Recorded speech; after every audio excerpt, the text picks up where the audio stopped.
Hello guys, आज की video में हम इंसान और ब्रह्मांड के बारे में जानने की कोशिश करते हैं कि एक्चुअली ह्यूमंस और ब्रह्मांड जो यूनिवर्स जिसे हम कहते हैं, हम कितने तक समझ चुके हैं इंसान, ब्रह्मांड और प्लैनेट्स और गैलेक्सीज, इन सब चीज़ों को। यूनिवर्स या ब्रह्मांड जिसे हम कहते हैं वो एक्चुअली में है क्या? यूनिवर्स एक ऐसी जगह है जिसमें हम अभी करंटली रह रहे हैं, उसे हम यूनिवर्स कहते हैं। यूनिवर्स जो होता है जिसे ब्रह्मांड हम बोलते हैं, वो इतना बड़ा है कि हम उसमें एक छोटे से एटम जितने है करंटली हमारी जो अर्थ की पोजीशन है, छोटे से एटम जितने पार्टिकल्स हमें दिख नहीं पा रहे, हम उस लेवल के है यूनिवर्स के अंदर। यूनिवर्स की जो एज हम डिफाइन कर सकते हैं, जैसे मेरी एक ह्यूमन एज है जो 70 to 80 होती है, वैसे वैसे यूनिवर्स की जो अब तक एज साइंटिस्टों ने डिफाइन करी है वो अप्रॉक्स 1370 करोड़ साल हो चुके हैं यूनिवर्स को। जो अब तक बेस्ट अपनी जो साइंटिस्ट जो होते हैं उन्होंने इतना एक अप्रॉक्स अंदाजे एज निकाली है यूनिवर्स की। तो सोच सकते हो कि हमें कितना टाइम, हमें पता नहीं, हमें आइडिया नहीं है कि दुनिया में कितनी सारी चीज़ें हो रही है, कुछ हो रहा है, कुछ खत्म हो रहा है, कुछ हो रहा है, कुछ खत्म हो रहा है। अब यूनिवर्स की जो ये है वो इतनी बड़ी है, लेकिन हमारी जो ह्यूमन लाइफ वो छोटी सी है, हम समझ नहीं सकते उतनी है हमारी लाइफ। तो हम देखते कि यूनिवर्स के बारे में हम क्या क्या समझ सकते हैं। अब जो ब्रह्मांड है उसके अंदर छोटा सा एक पार्ट है जिसे उसे हम कहते हैं गैलेक्सी।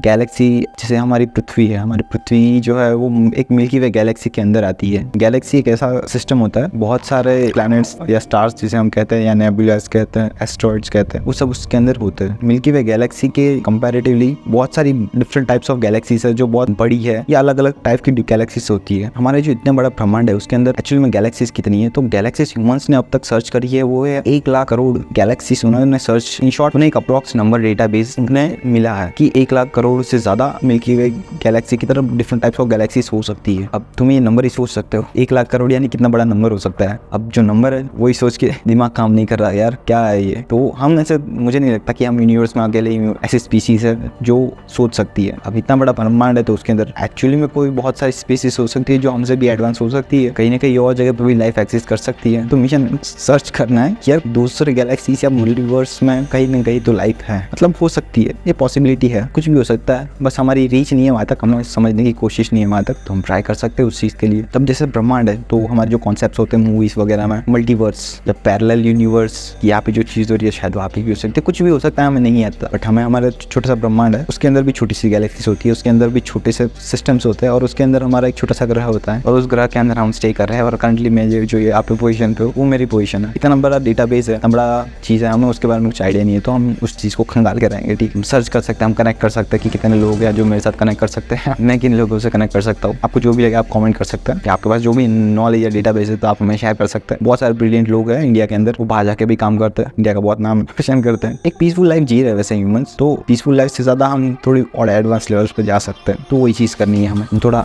और इंडिया के लोगों को थोड़ा नेक्स्ट लेवल एडवांस चीज़ पे हम पहुँचा सकते हैं, तो वो चीज़ है, कोशिश करनी है। अब हम डिफाइन करते हैं गैलेक्सीज को। अब गैलेक्सीज होती क्या है? अब जो गैलेक्सी है वो यूनिवर्स का एक छोटा सा पार्ट है, लेकिन उस गैलेक्सी के अंदर इतने सारे स्टार्स है, बहुत सारे स्टार्स होते हैं, बहुत सारे स्टार्स होते हैं, बहुत सारे प्लैनेट्स होते हैं उसके अंदर। तो हमारी मिल्की वे गैलेक्सी जो है वो एक्चुअली फॉर्म कब हुई है? वो फॉर्म हुई है अप्रॉक्स यूनिवर्स फॉर्मेशन होने के बाद ही, उससे थोड़ा टाइम तो लगा होगा गैलेक्सी को फॉर्म होने में। वो हो सकता है, वो एक्चुअली जो डेटा मुझे मिला है वो है 1360 करोड़ साल पहले हमारी मिल्की वे गैलेक्सी फॉर्म हुई है। मतलब ये टाइम स्पेन तो मुझे समझ ही नहीं आ रहा कि वो क्या रहा है यार, बहुत कुछ हो सकता है। अब मिल्की वे गैलेक्सी के अंदर कितने सारे स्टार्स हैं, जो स्टार्स या प्लैनेट्स हम जिसे कहते हैं, स्टार्स एक अलग चीज़ होती है और प्लैनेट अलग चीज़ होती है। जो स्टार होता है वो चमकता है, और जो प्लैनेट होता है वो उसके रोटेशन में रहता है स्टार के। तो हम जिस पृथ्वी पर रह रहे हैं वो हम एक प्लैनेट पर रह रहे हैं, प्लैनेट इन द सेंस का एक ग्रह पर रह रहे हैं, और जो स्टार जिसे हम कहते हैं, जिसे हम सूरज कहते हैं, वो एक स्टार है। एक स्टार और प्लैनेट में फर्क ये होता है। तो मिल्की वे गैलेक्सी के अंदर एक्चुअली में जैसे सन है उस तरह से कितने स्टार्स है, तो अप्रॉक्स 400 बिलियन स्टार्स है।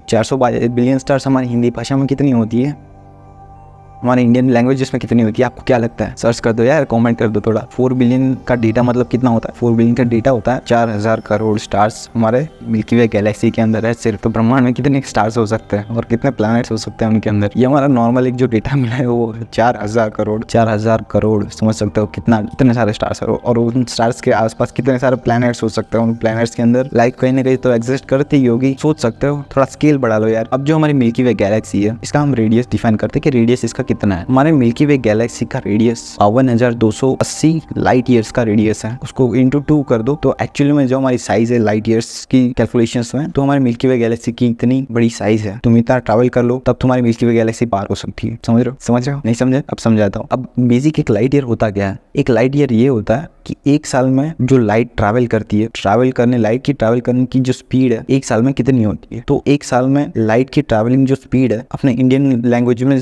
किलोमीटर हम यूज करते हैं, 9 ट्रिलियन किलोमीटर की है। अब समझ रहे हो 9 ट्रिलियन कितना होता है? अब 9 ट्रिलियन किलोमीटर की एक लाइट ईयर होती है। मान लो 9 ट्रिलियन किलोमीटर की एक लाइट ईयर होती है, तो 52,850 का लाइट ईयर कितना होगा? एक बहुत, और इंटू 2 होता है, मतलब जो उसका पूरा एक्चुअल डायमीटर अगर हम निकाल ले इंसान पागल ही हो जाएगा ये नंबर को समझने में। सिंपल नंबर है, ज्यादा कॉम्प्लेक्स नहीं है। बेसिक नॉलेजेस होती है जो हमें स्कूल्स में मिल जाती है, शायद किसी को नहीं भी मिलती है। हमारा सिस्टम, एजुकेशन सिस्टम इस लेवल पे नहीं पहुंचा है कि हम ये चीज कर रहे हैं। लाइट ईयर्स, तो एक लाइट ईयर के अंदर डिस्टेंस होता कितना है? एक लाइट ईयर के अंदर डिस्टेंस जो होता है वो 90,000 करोड़ किलोमीटर का डिस्टेंस होता है। 90,000 किलोमीटर, मतलब 9 के पीछे 12 जीरोस। नंबर ही पागल कर रहा है यार, ये कोई नंबर होता है यार? एक लाइट ईयर मतलब इतना डिस्टेंस होता है? कुछ भी हो सकता है, हम नंबर्स पे तो पहुंच चुके हैं। इससे बड़ा हम स्केल लाना पड़ेगा, कुछ भी हो सकता है। लाइट ईयर से जो छोटा स्केल होता है वो चीज लाना पड़ेगा, लेकिन जो मेरे नॉलेज में है उस हिसाब से तो लाइट ईयर सबसे बड़ा कैलकुलेटिव डिस्टेंस कैलकुलेटर है। अब जैसे हमारी गैलेक्सी है, तो हमारे नजदीक वाली जो गैलेक्सी है उसे क्या कहते हैं? हमारे नजदीक वाली जो गैलेक्सी है उसे एंडोरोमा गैलेक्सी कहते हैं, जो हमारी मिल्की वे से बहुत बड़ी है। हमारी मिल्की वे इतनी बड़ी है, अब उससे भी बड़ी और एक गैलेक्सी जो हमारी पड़ोसी है। हमारी पड़ोसी जो गैलेक्सी है वो एक्चुअली में इतनी बड़ी है कि यार सोच के ही समझ नहीं पाता है। ठीक है ना यार, मेरे को तो एक्चुअली कनेक्ट करना है लोगों से। क्या मैं अकेला ऐसा सोच पा रहा हूँ या बहुत सारे लोग हैं ऐसा जो सोच पा रहे हैं? अब हमारी पृथ्वी से जो एंडोरोमा गैलेक्सी वो कितना डिस्टेंस पर है? एंडोरोमा गैलेक्सी जो हमारी पृथ्वी से डिस्टेंस पर है वो अप्रॉक्स 1,10,000 लाइट ईयर्स की डिस्टेंस पर दूर है एंडोरोमा गैलेक्सी। मतलब मैं तो कंफ्यूज हो गया कितने नंबर्स हो सकते हैं। ठीक है, हम उतने लेवल पे तो नहीं जाएंगे, हम उसका एक डेटाबेस निकाल सकते कि उस एंडोरोमा गैलेक्सी के बारे में है क्या चीज है। 1,00,000 करोड़ स्टार्स उसके अंदर है। 1,00,000 करोड़ स्टार्स, बाप रे। अगर हमारी मिल्की वे गैलेक्सी के अंदर 4,000 करोड़ स्टार्स है, तो यार उस गैलेक्सी के अंदर कितने स्टार्स हैं? 1,00,000 करोड़ स्टार्स। और उसके आसपास घूमने वाले प्लैनेट्स कितने हैं? और मल्टीपल गैलेक्सीज है, इतनी सारी, बहुत सारी है गैलेक्सीज। और कितनी 2 ट्रिलियन गैलेक्सीज है यार। 2 ट्रिलियन, 2,000 गैलेक्सीज, 2,000 करोड़ गैलेक्सीज, बहुत बड़ा ह्यूज नंबर है यार। क्या मैं अकेला सोच पा रहा हूँ इस तरह से, या मेरे जैसे है और बहुत सारे लोग जो ये सब चीजें सोच रहे हैं? मुझे पता है, और जो सोच रहे हैं तो प्लीज कमेंट डाउन बिलो यार। अब हम आ जाते हैं हमारा मिल्की वे गैलेक्सी के अंदर, हमारा जो सोलर सिस्टम है, जिसे हम ग्रह सिस्टम या जो भी है, जो स्टार सिस्टम जिसे हम कहते हैं, उस पर हम आ जाते हैं। तो हमारा जो स्टार सिस्टम का नाम हमने रखा है उसे सोलर सिस्टम हम कहते हैं। अब सोलर सिस्टम के अंदर हमारा जो प्लैनेट अर्थ है वो है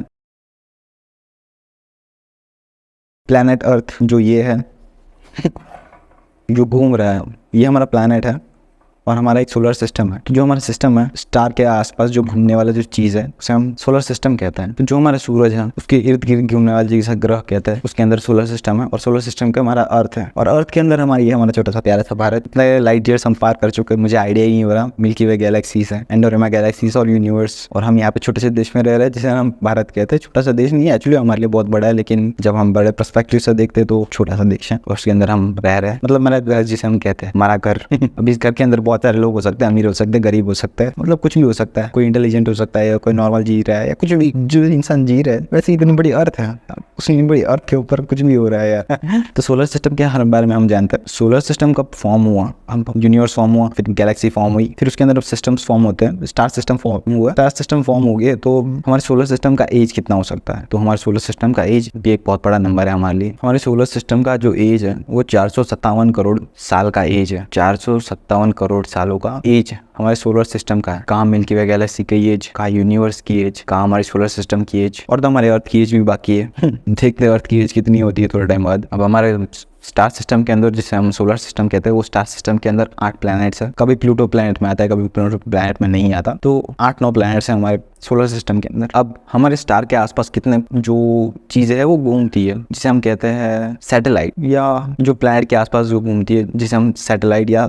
सन के आसपास जो घूमती है उसे हम कहते हैं सैटेलाइट्स, नेचुरल सैटेलाइट्स जो होती है। जैसे हमारे अर्थ के आसपास आर्टिफिशियल सैटेलाइट्स घूम रही ह्यूमंस की, इंसानों की, तो उस तरह से जो नेचुरल सिस्टम है उसके आसपास जो इर्द गिर्द घूमने वाली स्टार्स या चीजें होती है उसे हम एक सैटेलाइट बोलते हैं, जो नेचुरल सैटेलाइट जैसे बोलते हैं। तो नेचुरल सैटेलाइट हमारे सोलर सिस्टम के अंदर कितनी हो सकती है? एक अंदाजा लगा सकते हो आप, कमेंट कर सकते हो कितनी हो सकती है नेचुरल सैटेलाइट्स। एक नेचुरल सैटेलाइट का डेटाबेस जो है 758 नेचुरल सैटेलाइट्स है हमारे सिर्फ सोलर सिस्टम के अंदर। यार एक इतना बड़ा ह्यूज नंबर है, 758 सैटेलाइट्स लैंड्स के आसपास, सोलर स्टार सिस्टम के आसपास। जो हमारे सन है उसके आसपास बहुत सारी कॉस्मिक वेव्स होती है, कॉस्मिक रेडिएशंस होते हैं, और उसके बीच में हमारा एक छोटा सा प्लेनेट है अर्थ। समझ रहे हो? कुछ भी हो सकता है। अब ये समझ रहे हो, ये तुम समझ नहीं पाओगे क्योंकि ये एक्चुअली एक मीम है हमारे हर्ष बेनीवाल भाई का। समझ रहे हो? जो हमारा स्टार सिस्टम है उसके अंदर जो कॉमेट्स बोलते हैं, जो हमें दिखते हैं कि यार चमकता हुआ तारा जिसे हम कहते हैं, कॉमेट जिसे कहते हैं। जो चमकता तारा होता है जो पृथ्वी के कभी आसपास से निकल जाता है, कॉमेट जिसे कहते हैं। 4580 जितने कॉमेट्स हैं, या 86, 4586 डेटा मुझे मिला है, उस हिसाब से 4586 कॉमेट्स है जो हमारे स्टार सिस्टम के अंदर रिवॉल्व कर रहा है। इतना सारा नंबर है, डेटाबेस है, हमें नहीं पता, मतलब मुझे नहीं पता था। जब नंबर सोचता हूँ तो यार दिमाग काम नहीं करता। वो शिट, मिशन के अंदर ये मैं रिकॉर्ड करते रहे, मक्खी आ गया, मक्खी ने डिस्टर्ब कर दिया मुझे। कुछ भी हो रहा है यार, ह्यूमन है ना, अर्थ है तो कुछ भी चलता है। तो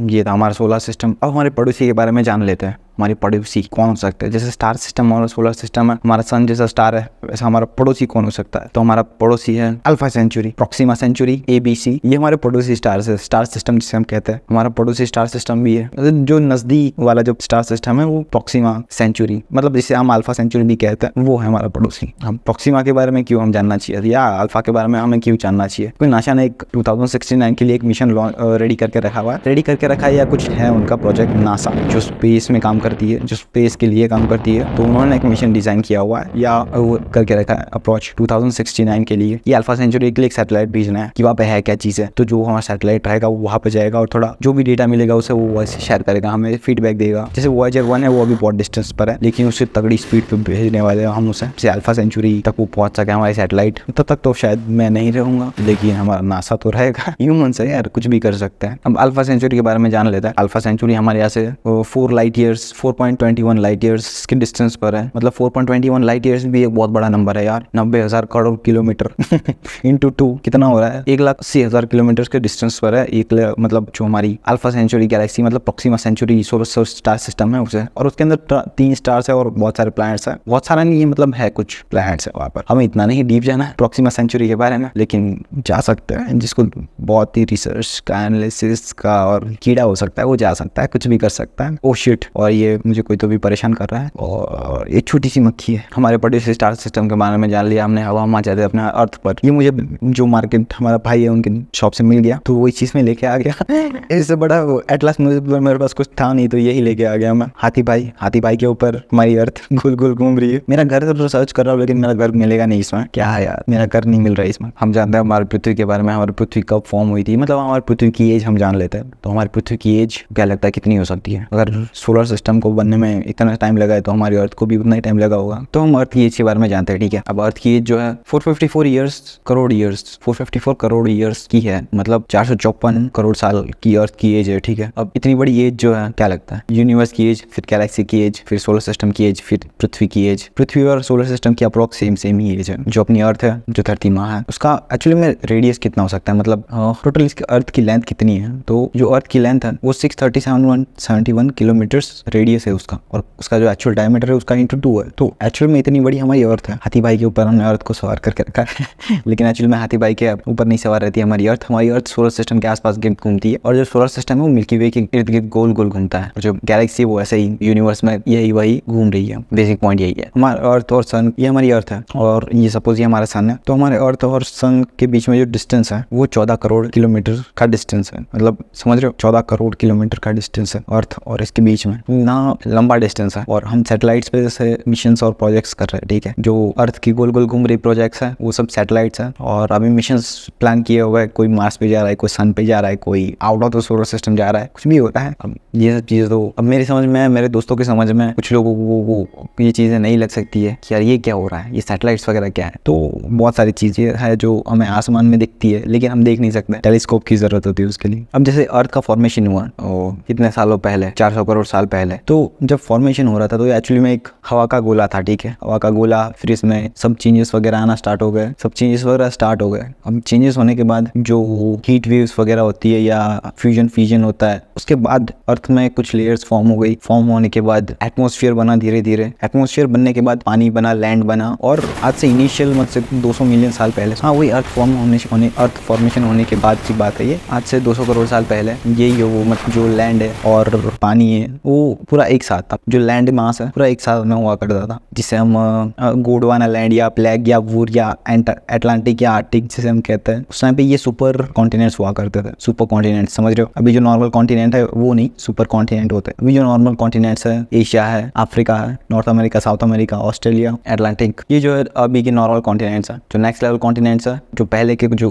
पूरा एक ढांचा हुआ करता था, जो ये सभी जो कॉन्टिनेंट्स है छोटे मोटे, ये सब एक दूसरे से जुड़े हुए थे, तो इन जुड़े हुए कॉन्टिनेंट्स को सुपर कॉन्टिनेंट कहा जाता था। फिर धीरे धीरे ये जो है गोंडवाना लैंड और ये प्लेग्यू और वो ये एक एक नाम होता है लेवल वाइज, पहले ये बना, फिर ये इस तरह से कॉन्टिनेंट्स के नाम दिए, सुपर कॉन्टिनेंट्स के। फिर बाद में वो सभी जो कॉन्टिनेंट जो होते हैं, कॉन्टिनेंट इन द सेंस के महाद्वीप से बोलते हैं, महाद्वीप, हाँ ऐसा ही बोलते हैं, वो कॉन्टिनेंट्स अपने आप से डिटैच होने लगे। डिटैच होते होते होते होते अभी करंटली हमारे 7 कॉन्टिनेंट है, प्रेजेंट में हम उसमें स्टे कर रहे हैं। बात ये है, अब धरती के ऊपर पहला जो लिविंग ऑर्गेनिज्म में जो अभी जो मिला, साइंटिस्ट को जो प्रूफ मिला, मतलब कार्बन डेटिंग के हिसाब से उन्हें जो चीज मिली है वो है एक माइक्रो ऑर्गेनिज्म जो ग्रीनलैंड में पाया गया था, जो फॉसिल फ्यूल जिसे हम कहते हैं। फॉसिल फ्यूल वो जो होता है जो कार्बन डेटिंग के हिसाब से अगर हम देखते हो ना, तो वो हमारी पास की हिस्ट्री बताता है कि ये कितने साल पुराना है। जो फॉसिल मिला था वो आज से करीबन 40 करोड़ या 3700 करोड़ साल पहले जो माइक्रो ऑर्गेनिज्म है वो पाया गया था ग्रीनलैंड के अंदर। ग्रीनलैंड कहाँ पर है? ग्रीनलैंड अटलांटिक के नीचे, वहाँ पे जो फॉसिल पाया गया था वो वही है जो सबसे पुराना जिसे हम कहते हैं माइक्रो ऑर्गेनिज्म, मतलब जो जीवाणु होता है, जीव, जो ये एटम्स वगैरह होते हैं, इन सब चीजों से बना हुआ था।